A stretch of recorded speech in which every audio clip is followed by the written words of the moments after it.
Over the last few weeks, the ancient history news has been all of a buzz because of a new paper published in the journal Nature about Iron Age Britain. Genomic analyses of Iron Age burials have revealed that matrilocality was widespread throughout Britain at that time. This means that male partners lived close to their wife's family. A society that is characterized by female line descent was not common in ancient communities where genomic and archaeological data has been sufficient enough for analysis.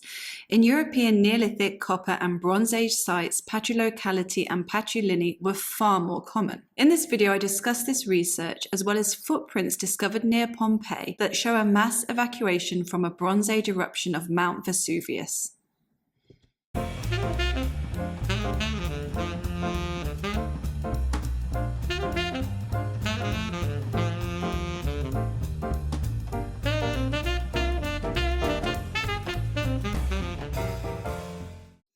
New DNA analysis reveals a society centered on women in Iron Age Britain.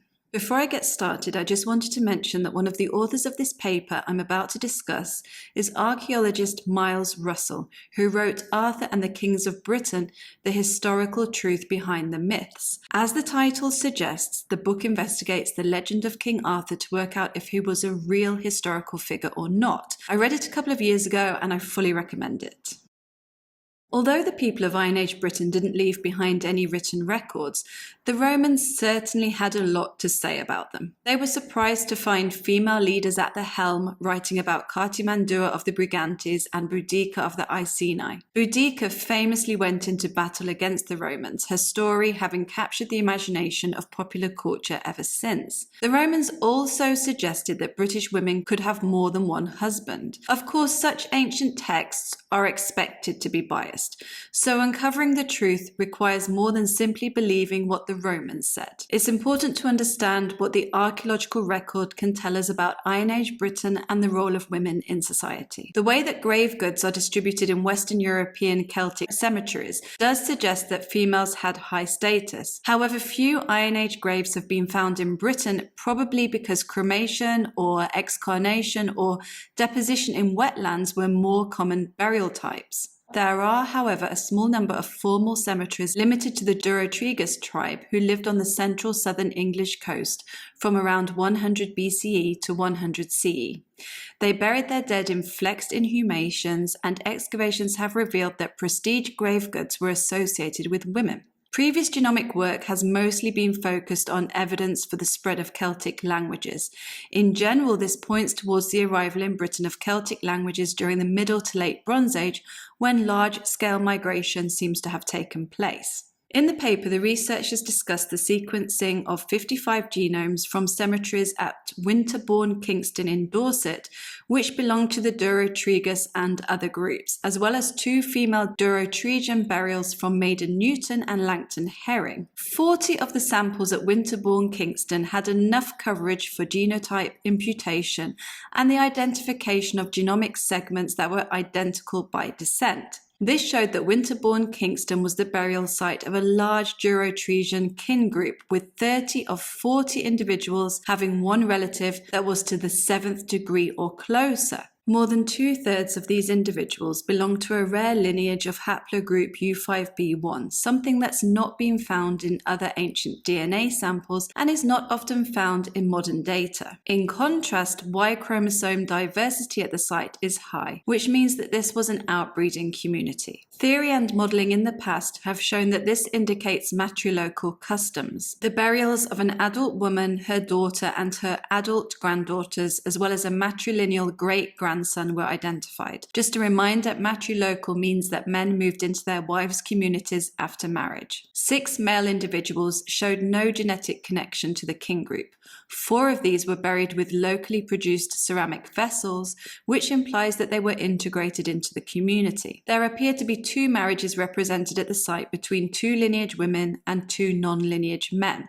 The co-burial of spouses is somewhat unusual in societies centered on matrilineal descent because it can put pressure on a system where nephews tend to inherit from their maternal uncles. So although matrilocality is represented here, the practice is slightly different to what would normally be expected. In the paper, the researchers also looked at mitochondrial diversity across Iron Age Britain to see if there were other examples of matrilocality that could be inferred from that data. They took 156 archaeological sites into consideration and found many examples across Iron Age Britain of low mitochondrial diversity coupled with high Y chromosome diversity. It's possible that these matrilocal practices have their origins in the British Bronze Age. However, since patrilocality has been found at Bell Beaker and early Bronze Age cemeteries in Britain and Germany, it would mean that there was a transition at some point from patrilocality to matrilocality, which is unusual. Close cross-channel relations during the Iron Age were also detected in the genomes of groups along the south coast of England, including the Durotriges tribe. This mobility and connectivity is also evidenced by burial customs, architecture, and material culture. In contrast, the peripheral regions of Britain, including Scotland, Cornwall, Wales, and northern England, showed signs of insularity. It's possible that matrilocality was inherited as a tradition from the continent. However, interestingly, it seems to be more pronounced in the peripheral regions, which were more isolated. Various hypotheses have been put forward for what drives matrilocality and matrilineal. Such traditions are usually expected where, due to cultural factors, women are more involved in subsistence labour and paternity is less certain. External and frontier warfare are two such factors, and considering that the Iron Age saw the construction of hill forts and the widespread distribution of weapons, it's possible that men spent a lot of time in battle and often didn't survive such battles. Violence has also been detected on skeletal remains from that time, which further corroborates the idea that matrilocality was a response to warfare. Matrilocality doesn't necessarily indicate that women were leaders or had a large amount of political or social empowerment, but it does open up the possibility. Like all genomic research, this is a complicated paper. I've only included a few salient points here, but it is open access. So if this subject interests you, it's available to read in its entirety. The reference, as usual, is in the description below.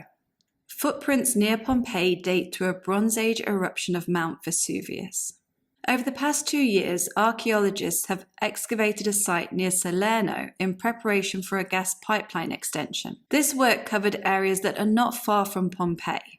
Several remarkable finds were revealed dating from the Bronze Age to the Classical period. They discovered human and animal footprints dating to 4,000 years ago, which are preserved in pyroclastic deposits. These deposits were produced by the Avellino eruption of Mount Vesuvius around 1995 BCE, which means that these footprints capture a moment in time when people and animals would have been attempting to escape the devastation caused by the volcano. Some of the footprints are from people barefoot and others are from people wearing basic footwear. That particular eruption was far larger and more explosive than the one that destroyed Pompeii, Herculaneum, and Stabiae 2 millennia later in 79 CE. The excavation shows that, in spite of the eruption, people returned to the area and continued to live there until the late Bronze Age or early Iron Age. They lived in a village made up of semi-circular huts where pottery sherds have also been found. An extra urban sanctuary was discovered along an ancient road near Nuceria Alfaterna, dating to between the 3rd and 2nd centuries BCE. Small ceramic figurines excavated from the shrine were probably votive offerings. 2 rural Roman villas were also found, which were likely used for agricultural production. The archaeologists were able to reconstruct the ancient Roman road network based on these finds. Graves dating to late antiquity, lined and covered with tough slabs, were found, and some of these were decorated with engravings. One monumental tomb with a sarcophagus probably belonged to an elite individual, and there's also evidence of a martyrium connected to it. Such places were built over the tombs of Christian martyrs, so the area reveals both pagan and Christian burial practices. That's it. Thank you for watching. I just want to say a big thank you to my patrons and channel members for all of your support. Please hit the like button if you didn't already, and I'll see you next time.